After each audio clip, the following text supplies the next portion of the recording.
अस्सलामुअलैकुम वरहमतुल्लाह। आप सब कैसे हैं? उम्मीद करता हूं कि अल्लाह के फजल करम से आप बिल्कुल खैरियत से होंगे। 9 अगस्त को सऊदी अरबिया में एक स्पेनिश शख्स जो है उसको पकड़ा गया, जो कि पैसे ट्रांसफर कर रहा था सऊदी अरबिया से बैरून मुल्क, यानी कि अपने मुल्क में पैसे जो फंड ट्रांसफर कर रहा था।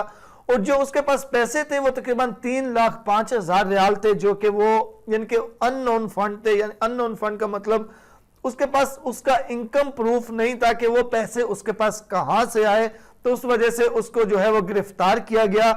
इसके बाद जिस चीज के सामने ये वाली खबर आई है, वो सारे दोस्तों ने मुझे मैसेज किया। इस पे मैं पहले यानी कि मैं 2 दिन पहले ये खबर जो है ये मेरे सामने आई थी, लेकिन मैंने इस पे वीडियो नहीं बनाई थी। तो 2 दिन से आज तक काफी ज्यादा दोस्तों ने मैसेज किया कि जब ये खबर सामने आई कि उसने 3 लाख रियाल तक जो है वो ट्रांसफर किया तो उसको पकड़ लिया। तो दोस्तों का यानी कि ज्यादातर लोगों का ये सवाल था जो सऊदी अरबिया में रहते हैं, क्योंकि ये खबर जो है ये सऊदी गैजेट पे भी यानी कि सऊदी अरबिया के जितने भी बड़े चैनल हैं सब पे आई। तो अब दोस्तों का ये सवाल है कि भाई हम कितने पैसे भेज सकते हैं, इसकी कोई लिमिट है क्या कि हम सऊदी अरबिया से इससे ज्यादा पैसे नहीं भेज सकते? या फिर ऐसे दोस्त जो अपने बाकी दोस्तों के भी पैसे अपने अकाउंट से भेजते हैं तो वो भी परेशान हो गए कि यार कहीं हम भी जो है वो पकड़े ना जाए, हम भी ट्रांजेक्शन करते हैं।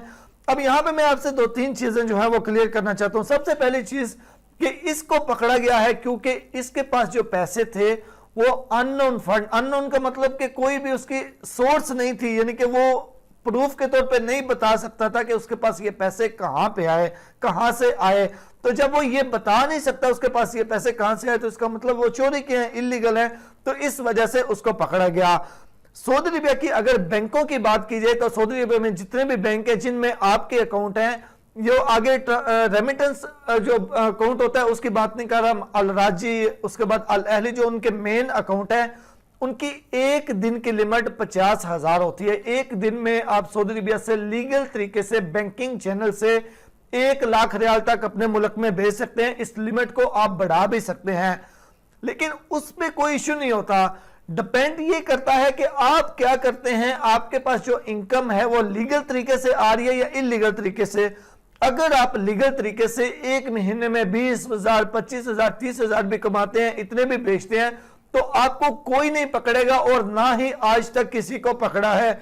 मेरा 7-8 साल का एक्सपीरियंस है सऊदी अरबिया का। मेरे साथ ऐसे हजारों दोस्त राब्ते में जिनके 20-20, 15-15 साल के एक्सपीरियंस है।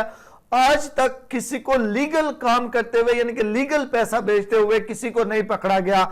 अगर आप लीगल पैसा भेज रहे हैं, ट्रांजैक्शन कर रहे हैं, तो आपको कोई नहीं पकड़ेगा। जब आप गलत हैं तो ऐसी सूरत में जाहिर सी बात है फिर आप पकड़े जा सकते हैं, जब आपके पास यानी कोई सोर्स नहीं होगी, आपके पास पैसा कहां से आ रहा है। क्योंकि जो आपको भी मालूम है, जो रिगर 1 वाले हैं, रिगर 1 वाले 1-1 लाख रियाल तक भी एक महीने में आसानी के साथ कमाते हैं, तो वो भी तो बिल्कुल आसानी के साथ ऐसे ही बेचते हैं। तो इसमें कोई प्रॉब्लम नहीं है।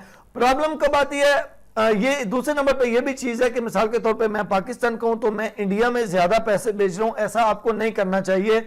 यानी कि जिस कंट्री के आप हैं उसमें प्रॉपर तरीके से, हाँ आपका कोई दोस्त इंडियन है, कभी कभार आप भेज रहे हैं वो एक अलग बात है, लेकिन रेगुलर हर महीने में आप उसके 10,000, 5,000 भेज रहे हैं, तो आप इस तरह नहीं करें।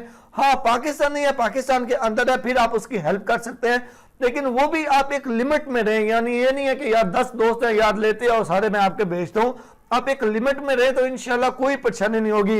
एग्जैक्ट एक अमाउंट आप अगर आप बोले कि एग्जैक्ट एक अमाउंट बता दें कि एक महीने में इतने भेज लूं इससे ज्यादा, तो एग्जैक्ट एक अमाउंट आपको कोई भी नहीं बता सकता। बैंकिंग का आपको मैंने बता दिया, बैंक वाले इजाजत देते हैं एक महीने में 50,000 रियाल भी भेज सकते हैं, लेकिन उसका मतलब ये नहीं कि आप हर महीने 50,000 ही भेजें अपने दोस्तों को भी इकट्ठे करके। वो एक ट्रांजैक्शन लिमिट होती है।